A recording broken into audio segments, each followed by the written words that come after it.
అందరికీ నమస్కారం అమ్మ.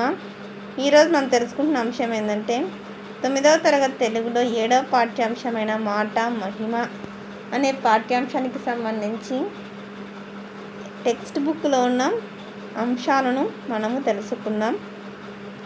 వీడియోలోకి వెళ్ళే ముందు ఇంకా మన ఛానల్ని సబ్స్క్రైబ్ చేసుకొని వాళ్ళు ఎవరైనా ఉంటే దయచేసి సబ్స్క్రైబ్ చేసుకొని లైక్ చేసి షేర్ చేసి మీ ఫ్రెండ్స్కు రిలేటివ్స్ అందరికీ సబ్స్క్రైబ్ చేసుకోమని చెప్పండి అమ్మ.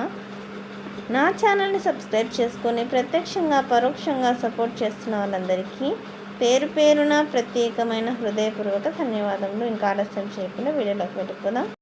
ఇది ఉద్దేశం అమ్మ. నేను అండర్లైన్ చేసిన అంశాలు మీకు 1 మార్క్ క్వశ్చన్స్కి బిట్స్కి వచ్చే అవకాశం ఉంటుంది. జాగ్రత్తగా చూసుకోండి. అర్థమవుతుందా? ఇంకా మన ఛానల్ సబ్స్క్రైబ్ చేసుకుని వాళ్ళు ఎవరంటే దయచేసి సబ్స్క్రైబ్ చేసుకొని లైక్ చేసి షేర్ చేసి మీ ఫ్రెండ్స్ రిలేటివ్స్ అందరికీ సబ్స్క్రైబ్ చేసుకోమని చెప్పండి. నా ఛానల్ని సబ్స్క్రైబ్ చేసుకొని ప్రత్యక్షంగా పరోక్షంగా సపోర్ట్ చేస్తున్న వాళ్ళందరికీ పేరు పేరున ప్రత్యేకమైన హృదయపూర్వక ధన్యవాదములు. అవగాహన ప్రతిస్పందనకు సంబంధించిన ప్రశ్నలమ్మా ఇవి. తర్వాత పాఠంలోని పద్యాలలో ప్రాస పదాలను గుర్తించి రాయండి. ఇక్కడ చూడండి అమ్మా, ప్రతి పద్యంలో లైన్లను ఏమంటారంటే పాదాలు అని అంటారు. ఇక్కడ ప్రతి పాదం ప్రతి లైన్ చివరన కొనియే దాంతో అంతమవుతుంది కాబట్టి ఇందులో ప్రతిపాదం చివరన కొనియే అనే దాంతో అంతమైంది కాబట్టి ఇది అంత్యానుప్రాస అలంకారం. తర్వాత క్రింది వాక్యాలు చదవండి.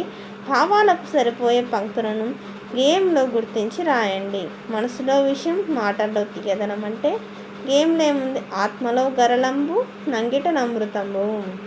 మంచి మనస్సుల్లో కూడా విషం చిమ్ముతుంది. అమృత హృదయాలలో జిల్కు హలాహలము. మాట తీరును బట్టే మన సంపద ఉంటుంది. సిరి ప్రవర్తిల్లుచుండును జిహ్వ కొలది. క్రింది గద్యం చదవండి. ఇచ్చిన ప్రశ్నలకు సమాధానాలను రాయండి. ఇక్కడ మార్క్ చేసినాను. ఇక్కడ సమాధానాలను మార్క్ చేసినాను నాన్న, మీరు స్క్రీన్ షాట్ తీసుకోవచ్చు. తర్వాత 3వ దానికి ఆన్సర్ ఇక్కడే రాసినాను. వృత్తాంతం అంటే ఏమిటి అంటే ఒక అంశానికి చెందిన పూర్తి సమాచారము. కేఎల్ రావు గారు చైనా ఇంజనీర్లను ఏమన్నారంటే ప్రశంసించారు. పై పేరా ఒక ప్రశ్న తయారు చేయండి అంటే ఈ పేరాకు ఆధారంగా ఈ పైన ప్రశ్నలన్నీ కూడా పేరా ఆధారంగా సంబంధించాయి.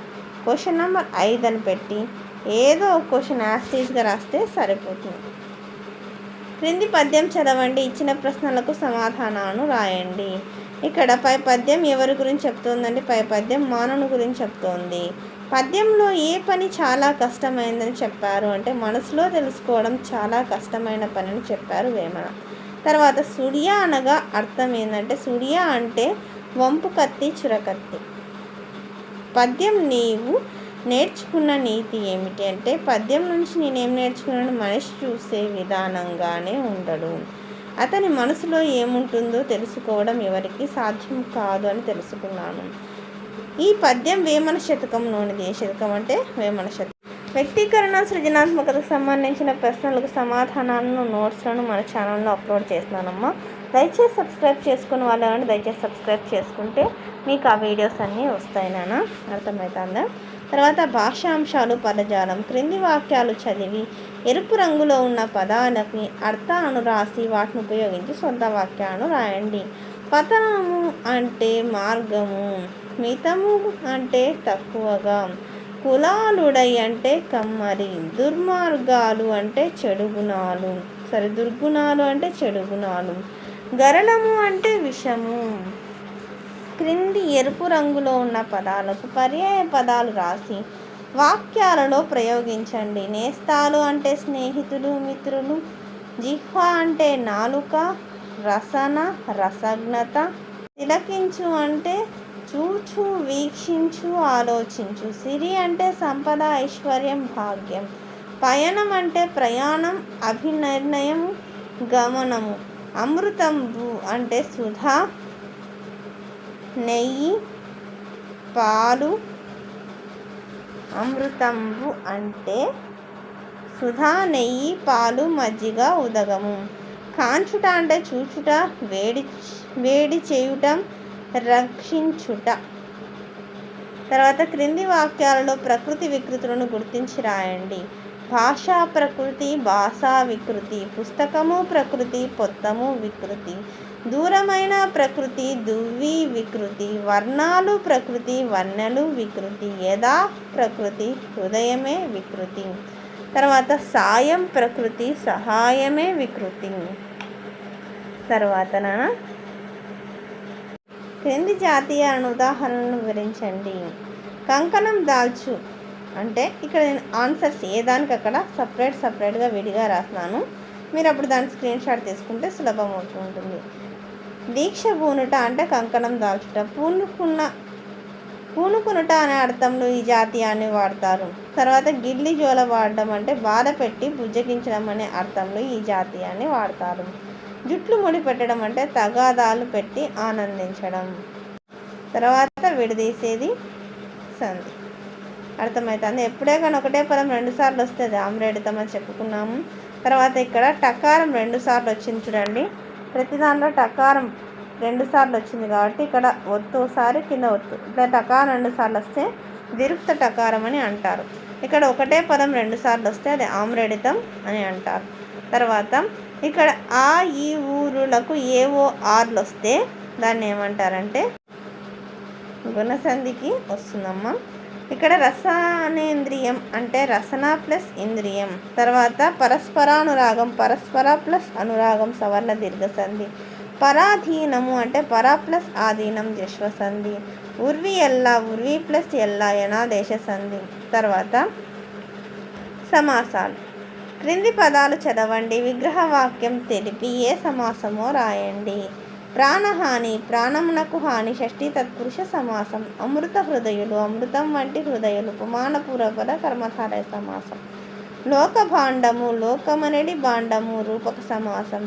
జీతభత్యాలు జీతమును భత్యమును ద్వంద్వ సమాసం. చిత్తశుద్ధి చిత్తమునందు శుద్ధి సప్తమి తత్పురుష సప్తమి విభక్తి అంటే సప్తమి తత్పురుష సమాసం.